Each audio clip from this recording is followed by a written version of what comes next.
ನಗರಕ್ಕೆ ಏನು ಕೊಡುಗೆಗಳನ್ನು ಕೊಡಬೇಕಂತ ಪ್ಲಾನಿಂಗ್ ಮಾಡ್ಕೊಂಡಿದ್ದೀರಾ?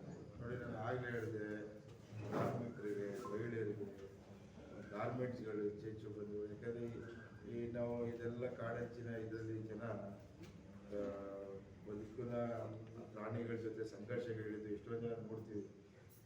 ಈಗ ಅದು ಅತಿ ಹೆಚ್ಚಾಗಿ ನಗರ ಪ್ರದೇಶಗಳಿಗೆ ಪ್ರಾಣಿ ಬರುವಂಥ ಸ್ಥಿತಿಗಳು ನಾವು ಎದುರಿಸ್ತಾರಂತೂ ಅಲ್ಲಿ ಅದನ್ನು ಆಧುನಿಕವಾಗಿ ಯಾವ ರೀತಿ ರಾಜ್ಯ ಸರ್ಕಾರದಿಂದ ಮತ್ತು ಕೇಂದ್ರ ಸರ್ಕಾರದಿಂದ ಅದನ್ನು ತಡೆಗಟ್ಟು ಅವರು ಕೂಡ ಮೂಲಭೂತ ಆರೋಗ್ಯ ತಪಾಸಣೆಗಳಿರ್ಬೋದು, ಆಮೇಲೆ ಅವರಿಗೆ ಶಿಕ್ಷಣದ ಅರಿವಿರ್ಬೋದು, ಅಂಥವು ಹೆಚ್ಚು ಅಂಥ ಮಕ್ಕಳಿಗೆ ಒಂದು ಶಿಕ್ಷಣ ಕೊಟ್ಟರೆ ಅವ್ರ ಬದುಕು ಮುಂದೆ ಸುಧಾರಣೆ ಆಗುತ್ತೆ ಅನ್ನೋದೊಂದು ನನ್ನ ಕನಸು.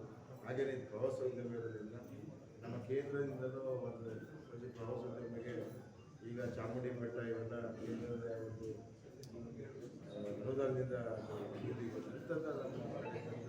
ಹೆಚ್ಚು ಅಭಿವೃದ್ಧಿ ಮಾಡಿ ಅವರಿಗೆ ಮೂಲಭೂತ ಸೌಕರ್ಯಗಳು ಹೆಚ್ಚು ಜನ ಬಂದು. ಯಾಕಂದರೆ ಯಾವತ್ತೂ ಕೂಡ ಜನರು ಸೌಂದರ್ಯ, ಸ್ವಚ್ಛ ವಾತಾವರಣ, ಮೂಲಭೂತ ನೀರು ಅಥವಾ ತಂಗುದಾಣಗಳು, ಬಸ್ ಆ ಥರದ್ದೇನ ಕಳಿಸ್ಕೊಂಡಾಗ ಹೆಚ್ಚು. ಯಾಕೆಂದರೆ ನಮ್ಮದೆಲ್ಲ ನಮ್ಮ ದೇಶ 3 ಶತಕೋಟಿ ದೇವರುಗಳಿರುವ ದೇಶ, ಭಕ್ತಿ ಜನಗಳಲ್ಲಿ ಈಗಲೂ ಕೂಡ ಅದನ್ನ ನಾವು ಅಳಿಸೋಕ್ಕಲ್ಲ. ವಿದ್ಯಾರ್ಥಿಗಳು ಅತಿ ಹೆಚ್ಚು ಆಗುತ್ತೆ ಅಂಥವ್ರನ್ನೇ ಒಂದು ಕೊಟ್ಟರೆ ಹೋಗೋ ಅದು ಸಂಚಾರಗಳು ಕೊಟ್ಟು ಅಭಿವೃದ್ಧಿ ಮಾಡೋದೇ ಒಳ್ಳೆಯದು.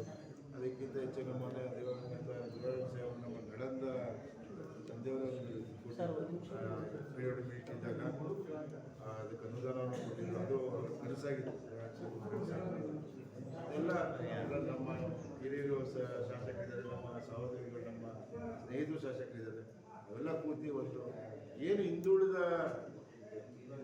ಕ್ಷೇತ್ರ ಲೋಕಾಯುಕ್ತ ಅದರ ಹಣೆಪಟ್ಟಿಯನ್ನು ಕಳಿಸ್ಬೇಕು ಅನ್ನೋದು ನನ್ನ ಬಹಳ ಆಸೆ. ಸರ್, ನಮ್ಮ ಚಾಮರಾಜನಗರ ಬಂದು ಇಲ್ಲಿ ಪಾಠ ಕಲಿತಾ ಇದ್ದಾರೆ. ಇದು ಮೂಲ ವಿವಿಗೆ ಮರ್ಜಿ ಆಗ್ಬಿಡುತ್ತೆ ಅಂತ ಹೇಳಿದ್ರೆ ಸಾಕಷ್ಟು ಎಜುಕೇಶನ್ ಮಾಡೋಕ್ಕೆ ಆಗೋದಿಲ್ಲ. ಯಾಕಂದರೆ ಸಿಲೆಬಸ್ಗಳು ಸಿಗೋದಿಲ್ಲ, ಸಬ್ಜೆಕ್ಟ್ಗಳು ಇರೋದಿಲ್ಲ, ಆದರೆ ಸಮಸ್ಯೆಗಳಿದೆ. ವಿದ್ಯಾರ್ಥಿಗಳಿದ್ದಾರೆ, ಚುನಾವಣೆ ಆಗಿರ್ಬೋದು, ಒಳ್ಳೆಯದು ಜನ ಒಳ್ಳೇದು ಮಾಡ್ತಿದ್ರು. ವಿದ್ಯಾರ್ಥಿಗಳು ಅವ್ರ ಹುಮ್ಮಸ್ಸು ಇನ್ನೂ ಪ್ರೋತ್ಸಾಹ ಕೊಡಬೇಕು ಅಂತ ಕುಗ್ಗಿಸುವಂಥ ಕೆಲಸ ಮಾಡಬೇಕು. ಅದೆಲ್ಲ ಅಭಿಪ್ರಾಯ ಪಡೆದು ಅವರ ಆಶೆಗೆ ಅನುಗುಣವಾಗಿ ಅವ್ರು ಏನಂತಾರೆ ಅದನ್ನು ನಾವು ಚರ್ಚೆ ಮಾಡಿ ಮಾಡುವಂಥ ಕೆಲಸ ಮಾಡಿ. ಸರ್, ವೈಯಕ್ತಿಕವಾಗಿ ನಿಮ್ಮ ವಿರುದ್ಧ BJP ಅವರು ದೂರು ಮಾಡಿದ್ದಾರೆ, ಅದಕ್ಕೆ ಅದು ದೂರ ನನಗೆ ನೋಟಿಸ್ ಕೊಟ್ಟರೆ ನಾನು ಸರಿಯಾದ ಉತ್ತರ ಕೊಡ್ತೀನಿ. ನನಗೆ ನಿಮ್ಮ ಮುಖಾಂತರ ಹೇಳೋಂಥದ್ದು ನನಗೆ ಯಾವುದೇ ವೈಯಕ್ತಿಕವಾಗಿ ಹೇಳಿದ್ರು ನಂದು ತೆರೆದ ಪುಸ್ತಕ, ನಾನು ಯಾವುದು ಕುಗ್ಗೋದಿಲ್ಲ, ಎದುರಿಸೋದು ತಾಕತ್ತು ಸಾಮರ್ಥ್ಯ ನನಗಿದೆ, ನಾನು ಎದುರಿಸ್ತೀನಿ. Thank you sir.